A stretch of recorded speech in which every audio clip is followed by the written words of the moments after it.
வணக்கம். சுப்பிரமணியம் யோகாமணி சேனலுக்கு உங்களை அன்புடன் வரவேற்கிறேன்.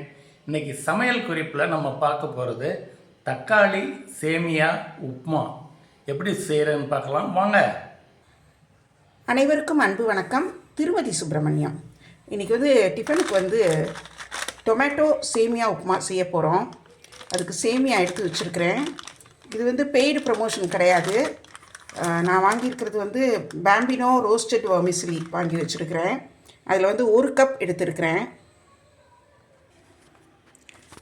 அதில் இப்போ உப்புமா தாளிக்கிறதுக்கு வெங்காயம் பொடியை அரிஞ்சு வச்சுருக்கேன், 2 பச்சை மிளகாய், கேரட் கொஞ்சம் துருவி வச்சுருக்கிறேன், 1 டேபிள் ஸ்பூன் பச்சை பட்டாணி. தாளிக்கிறதுக்கு கடுகு, உளுந்தம்பருப்பு, டேஸ்ட்டுக்கு உப்பு, முந்திரி பருப்பு, கொஞ்சமாக ஒரு அரை டீஸ்பூன் புதினாவும் பச்சை கொத்தமல்லியும், தக்காளி 2 மீடியம் சைஸ் தக்காளி நறுக்கி மிக்சியில் பியூரியாக எடுத்து வச்சுருக்கிறேன்.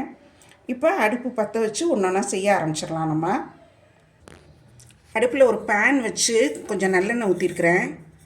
எண்ணெய் காஞ்சிருச்சு. இந்த கடுகு உளுந்தம்பருப்பு இதில் சேர்த்துறேன். கடுகு வெடிச்சிருச்சு. இப்போ வெங்காயம் பச்சை மிளகாயை சேர்த்துடலாம். இது சேர்த்ததோடு நல்லா கிளறி விடலாம். அடுத்தது இந்த புதினா கொத்தமல்லி அதையும் சேர்த்து கொஞ்சம் கிளறிடுறேன். கொஞ்சம் இஞ்சி பேஸ்ட் இதுவும் சேர்த்துறேன். முந்திரி பருப்பு, இது ரோஸ்டட் முந்திரி பருப்புங்கிறதுனால இப்போ சேர்க்குறேன். வறுக்காத முந்திரி பருப்புனா கடுகு உளுந்தம்பருப்போடையும் சேர்த்து வறுத்துடலாம். கேரட், பட்டாணி இதுவும் சேர்த்துட்டேன்.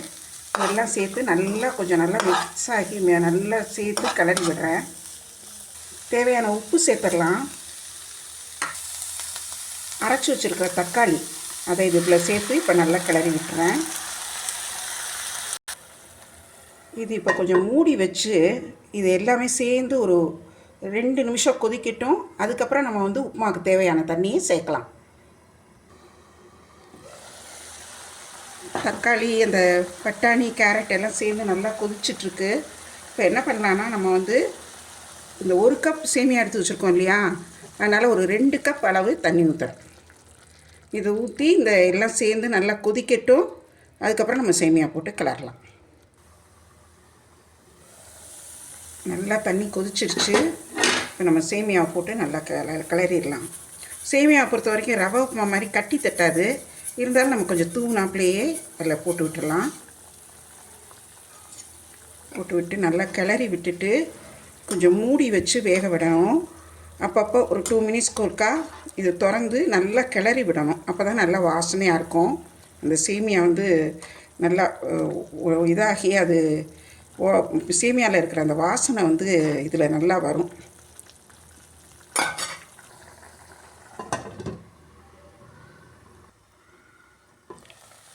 நல்லா வெந்துருச்சு. வாசனை அவ்வளோ நல்லா இருக்குது. நல்ல மனம். நல்லா அந்த நம்ம ஊற்றின தண்ணியெல்லாம் நல்லா அப்சர்வ் ஆகி உப்புமா தயாராகிடுச்சு. இப்போ எடுத்து நம்ம பரிமாறிடலாம். நல்ல கமகமன் மணமான சுவையான தக்காளி சேமியா உப்புமா ரெடி ஆகிடுச்சு. நீங்கள் செய்து பாருங்கள், எப்படி இருந்துச்சுன்னு சொல்லுங்கள். இந்த குறிப்பு உங்களுக்கு ரொம்ப பிடிச்சிருக்கும். ட்ரை பண்ணுங்கள். உங்கள் ஃபீட்பேக்ஸ் கமெண்ட்டில் சொல்லுங்கள். இந்த வீடியோவை லைக் பண்ணுங்கள், ஷேர் பண்ணுங்கள். எங்கள் யோகாமணி சேனலுக்கு சப்ஸ்கிரைப் பண்ணுங்கள். நன்றி, வணக்கம்.